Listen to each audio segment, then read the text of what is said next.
السلام علیکم ویورز، میرا نام عطاء الرحمن اور آپ دیکھ رہے ہیں عطاء بخاری یوٹیوب چینل۔ قرآن کریم کی مسلسل ایکسپوزیشن کے سلسلے میں آج ہم سورہ البقرہ کی آیت نمبر 237 اس کی ایکسپوزیشن کریں گے۔ تو فیملیز لاز کی بات ہو رہی ہے ان آیات کے اندر۔ تو یہاں پر یہ جو آیت ہے اگین بڑی قابل غور ہے۔ یہ الفاظ اس طرح سے ہیں، یہاں سے شروع ہو رہی ہے وَإِن طَلَّقْتُمُوهُنَّ مِن قَبْلِ أَن تَمَسُّوهُنَّ، اور اگر تم ان عورتوں کو چھونے یعنی ٹچ کرنے سے پہلے طلاق دے دو، یعنی یہ ایک صورت ہو سکتی ہے نا کہ ان کو ٹچ ہی نہ کیا ہو اور طلاق ہو جائے، نوبت ہی نہیں آئی ٹچ کرنے کی۔ تو کہتا ہے کہ وَقَدْ فَرَضْتُمْ لَهُنَّ فَرِيضَةً، اس حال میں کہ تم ان عورتوں کے لیے فریضہ یعنی مہر مقرر کر چکے ہو۔ دیکھیں جو پیچھے والی آیت ہے 236 نمبر کی، اس کے اندر صورت یہ تھی کہ جنسی عمل بھی نہیں ہوا اور حق مہر جو فریضہ حق مہر ہے وہ بھی مقرر نہیں ہوا، دونوں چیزیں نہیں ہوئیں۔ یہاں پر یہ ہو رہا ہے کہ فریضہ مقرر ہو چکا ہے لیکن جنسی عمل نہیں ہوا۔ اب یہ دیکھیں قرآن کریم ہر طرح کی صورتحال جو بھی ممکن ہو سکتی ہے اس کو یہاں لا رہا ہے قانون کے طور کے اوپر، ایک ایک بات کی وضاحت کر رہا ہے، ہر کنڈیشن کو سامنے لے کر آ رہا ہے کہ یوں ہو تو یوں ہوگا، یہ اس طرح سے ہو تو پھر اس طرح سے ہوگا۔ تو یہ دیکھیں اس کے متعلق جو کہا جاتا ہے قرآن کے متعلق کہ یہ روایات کے بغیر سمجھ نہیں آتا، تو اس سے آپ نے اندازہ لگایا کہ قرآن کریم ایک ایک بات کی قانونی انداز میں کس طرح وضاحت کرتا ہے۔ جیسے کوئی ملکی قانون ہو تو ان قوانین کو آپ دیکھیں نا، ان کے وہ جو آرٹیکل ہوتا ہے اس کے اندر آپ دیکھیں کہ کلوزز ہوتی ہیں لاء کی، تو اس طرح کلوزز وائز قرآن بیان کرتا ہے قانونی نکات کو، شکوں کے طور کے اوپر جس طرح قانونی شکیں ہوتی ہیں، بالکل اس انداز سے قرآن کریم اپنے قوانین کو پیش کرتا ہے۔ تو کہتا ہے کہ وَإِن طَلَّقْتُمُوهُنَّ مِن قَبْلِ أَن تَمَسُّوهُنَّ، اور اگر تم ان عورتوں کو چھونے سے پہلے طلاق دے دو، اور اس حال میں کہ تم ان عورتوں کے لیے تم نے یعنی فریضہ یعنی مہر بھی مقرر کر دیا ہو، اور پھر کیا صورتحال ہوگی، یہ اگر صورتحال ہو جائے تو پھر کیا ہوگا۔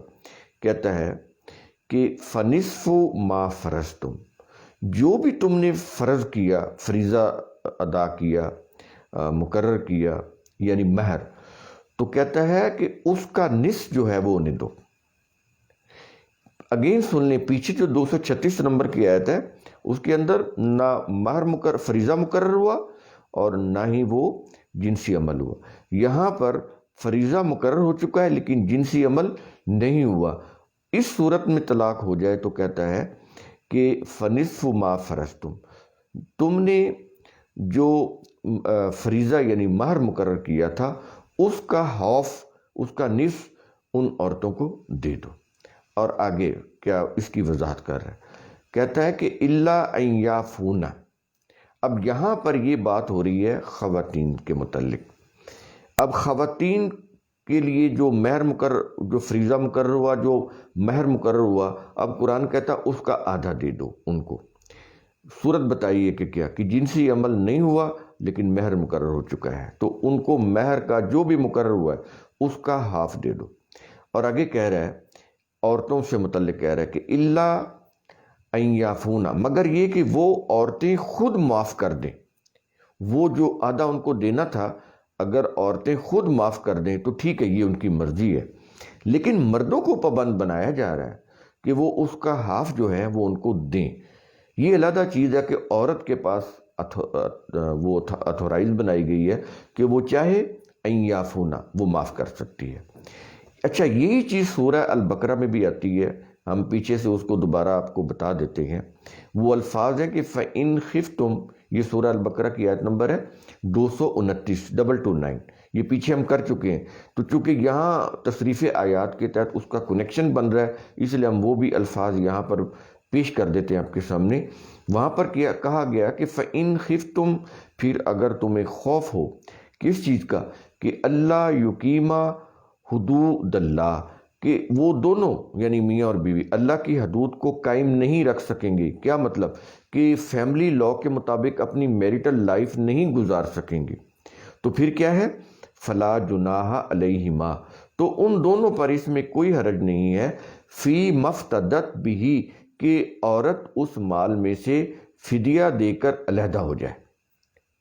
یعنی اب یہ دیکھیں، اگر وہ بندے کی میں نے وہاں پر بتایا تھا اگر آدمی کی مالی حیثیت بالکل ہی خراب ہے تو اب چونکہ ظاہر یہ علیحدہ ہو رہے ہیں، مال و دولت کا زیادہ حصہ عورت کے پاس ہے، آدمی کے پاس کچھ نہیں ہے، یا ہے تو بہت بہت کم ہے، تو اس میں پھر جو ہے اس میں سے جو عدالت ہے وہ اس کے سامنے عورت جو ہے وہ اس میں سے اپنے مال میں سے کچھ دے کے اس آدمی سے علیحدہ ہو سکتی ہے۔ یا یہ بھی ہو سکتا ہے کہ آدمی بھی مطالبہ کر سکتا ہے کہ میں نے تو جو کچھ تھا اس عورت کو دے دیا، میرے پاس کچھ نہیں ہے۔ عورت جو ہے وہ بالکل ایگری نہیں ہو رہی میریٹل لائف کو چلانے میں، تو اس صورت میں پھر کورٹ اگر سمجھے تو پھر اس میں سے وہ عورت کو وہ کہے گی کہ تم اپنے مال میں سے کچھ چھوڑ دو، اس آدمی کو دے دو، اور اس سے پھر یہ ہوگا کہ تم علیحدہ علیحدہ ہو جاؤ، جہاں تم زندگی شادی کرنا چاہو تم کر لو، اور جہاں یہ مرد شادی کرنا چاہے وہاں وہ کر لے۔ تو اس طرح سے یہ علیحدگی کی صورت میں یہ چیز کرنی ہوتی ہے عورت کو، اگر عورت ولنگ نہیں ہے تو یہاں پر فی مفتدت بھی کی الفاظ ہیں کہ وہ فدیہ میں مال دے کر اس آدمی سے وہ میریٹل لائف سے علیحدہ ہو جائے۔ تو یہاں پر میں نے جب ویڈیو کیا تھا 229 نمبر کی آیت میں، وہاں پر ہم نے اس بات کو کلیئر کیا تھا کہ عدالت جو ہے یہ جو ہیئرنگ کرے گی تو اس میں پھر وہ چیزیں کو ان سارے معاملات کو دیکھے گی، تو اس میں پھر یہ ہوگا کہ اس عورت کو پھر یہ ہوگا کہ وہ اپنے مال میں سے شوہر کو کچھ مال جو ہے وہ واپس کر دے گی۔ تو قرآن کریم کہتا ہے کہ اس میں کوئی حرج نہیں کہ بیوی اپنے حق میں سے کچھ چھوڑ دے اور معاہدہ نکاح سے آزاد ہو جائے۔ یہاں تک تو عورت کی بات تھی، تو اس کے بعد پھر ہم اب واپس آ رہے ہیں اس آیت کی طرف جو 237 نمبر کی آیت ہے، جہاں پر اب مردوں سے خطاب ہو رہا ہے۔ مردوں سے کیا بات کہی جا رہی ہے؟ پیچھے تو ہے نا کہ عورتیں، اب مردوں کی بات ہو رہی ہے۔ او یاف الذی بیدہ عقدۃ النکاح، یہ عقدہ میں نے بتایا تھا گیرہ ہوتی ہے، تو کہتا ہے او یاف والذی بیدہ عقدۃ النکاح، یا وہ شخص معاف کر دے جس کے ہاتھ میں نکاح کی گرہ ہے۔ اس کا کیا مطلب ہے جس کے ہاتھ میں بیدہ عقدۃ النکاح، جس کے ہاتھ میں بیدہ ہاتھ کو کہتے ہیں، یہ محاورہ ہے، یہ دیکھیں یہ میٹافوریکل لینگویج ہے، ہاتھ میں نکاح کی کوئی گرہ نہیں ہوتی اور نکاح کی بھی کوئی گرہ نہیں ہوتی، یہ محاورے ہیں، ہر زبان کے اندر بولے جاتے ہیں۔ تو قرآن کریم یہ کہتا ہے کہ یا وہ شخص معاف کر دے جس کے ہاتھ میں نکاح کی گرہ ہے، تو اس کا مطلب یہ ہے کہ اگر مرد نکاح کی گرہ کو کھولنا چاہے، یعنی میریٹل لائف اس عورت کے ساتھ نہ گزارنا چاہے، پیچھے یہ تھا کہ عورت بزید ہو کہ میں نے اس بندے کے ساتھ نہیں لائف گزارنی، میں نہیں گزار سکتی، تو ٹھیک ہے وہ اپنے مال میں سے کچھ اس بندے کو دے دے۔ اب یہاں پر معاملہ یہ ہے کہ آدمی کے ہاتھ میں نکاح کی گرہ ہے اور وہ اس گرہ کو کھولنا چاہتا ہے، کیا مطلب کہ اپنی میریٹل لائف کو اس عورت کے ساتھ نہیں چلانا چاہتا، علیحدگی چاہتا ہے، لیکن عورت چاہتی ہے کہ ہماری میریٹل لائف گزرے۔ تو اس صورت میں اب مردوں سے کیا کہا جا رہا ہے کہ اگر تم نکاح کی گرہ کھولنا چاہتے ہو، یعنی نکاح سے آزادی چاہتے ہو، اس عورت کے ساتھ نہیں زندگی بسر کرنا چاہتے، اپنی میریٹل لائف کو مزید کیری آن نہیں کرنا چاہتے، اس کا مطلب دوسرے لفظوں میں ہوا کہ اگر طلاق کا مطالبہ مرد کی طرف سے ہے، اب سمجھ آ گئی، یہ میں بار بار ان الفاظ کو مختلف انداز سے آپ کے سامنے کر رہا ہوں تاکہ آپ کو سمجھ آ جائے کہ قرآن کا تھیم کیا ہے ان قوانین کے اندر۔ تو یہاں پر یہ پھر جو میں نے بتایا کہ اگر مرد کی طرف سے طلاق کا مطالبہ ہو تو اس کا مطلب تو یہ ہوا کہ عورت رہنا چاہتی ہے لیکن مرد بزید ہے کہ میں نے علیحدگی اختیار کرنی ہے، تو پھر وہ نکاح کی گرہ جو ہے وہی کھول رہا ہے نا، ادروائز تو وہ گرہ بندھی ہوئی ہے۔ جو اس تعلق کو چھوڑنا چاہتا ہے، توڑنا چاہتا ہے، معاہدہ نکاح کو ختم کرنا چاہتا ہے تو گرہ کو وہی بندہ کھولنا چاہتا ہے. تو یہ وہ الفاظ ہیں. تو کہتا ہے اس صورت میں وہ مرد نصف کی بجائے پورا مہر ادا کرے تو یہ زیادہ اچھا ہے. دیکھا قرآن کریم کا عدل و انصاف ہزاروں سال پہلے کی یہ کتاب ہے، اس کی یہ قوانین ہے. مجھے بتائیں تو صحیح کہ یہ قوانین انسان ہزاروں سال پہلے یہ بنا سکتے تھے؟ یہ قوانین یہ تو صرف فیملیز لاز کے اوپر بات ہو رہی. قرآن کریم کے اندر کتنے قوانین بیان ہوئے؟ کوئی ایک قانون بھی دکھا دیں جس کو انسانی عقل نے بنایا ہو. ہم نے اسی لیے یہ جو کتاب میں نے جو اس کی مسودہ لکھنا شروع کر دی ہے، اس کی کمپوزنگ شروع کر دی ہے کہ انسانی عقل کو وحی کی ضرورت کیوں ہے. اس کے اندر یہی چیز ہم نے بتائی ہے کہ انسان جو ہے وہ انسانی مسائل کا حل انسانی عقل سے دریافت نہیں کر سکتے. وہ کتنی بڑی عقل، فلاسفر کتنے بڑے سے بڑا ہو، اس کی عقل کیوں نہ ہو، ارسطو ہو، پلیٹو ہو، سقراط ہو، کوئی بھی ہو، ان سے بھی پہلے کے بھی پری سوکریٹ پہلے سے بھی ان کے فلاسفر ہیں جو اس کتاب کے اندر ہم نے ان کے حوالے دیے ہیں. ان کو بھی نہیں سمجھ آئی. انہوں نے بھی جو چیزیں